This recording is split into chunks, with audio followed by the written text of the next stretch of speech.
আমাদের জায়গা থেকে আমরা আশাবাদী এবং আমরা সময় নিচ্ছি এই কারণেই যাতে এই জোট প্রক্রিয়াটা অটুট থাকে এবং আমরা এই জোট কিন্তু শুধুমাত্র আসন সমঝোতার জোট হলো, এটার একটা রাজনৈতিক গুরুত্ব আছে, এটা আপনারা সকলেই বুঝেন, দেশবাসী বুঝেন, এবং একটা আকাঙ্ক্ষার জায়গা আছে।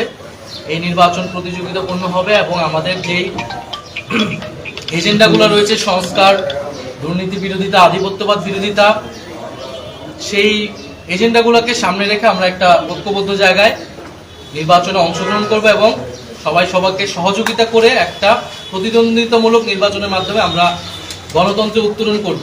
এটাই আমাদের সবার প্রত্যাশা। একটা যেহেতু খুবই অল্প সময়ের মধ্যে এই জোট প্রক্রিয়াটা একটা নতুন দিকে যাচ্ছে, সেহেতু হয়তো একটু মতভিন্নতা থাকতেছে, আমরা সেগুলো আলোচনার মাধ্যমে সমাধান করছি। আমরা শেষ পর্যন্ত চেষ্টা করব এই জোট যাতে অটুট থাকে, তবে যদি কারো ভিন্নতা থাকে কিন্তু আমাদের এই জোট প্রক্রিয়া এগিয়ে যাবে। যে প্রশ্নটা করা হয়েছিল যে সবাই সবাইকে যে সহযোগিতা করবে, এই বিষয়ে কোনো আলোচনা হয়েছে কিনা?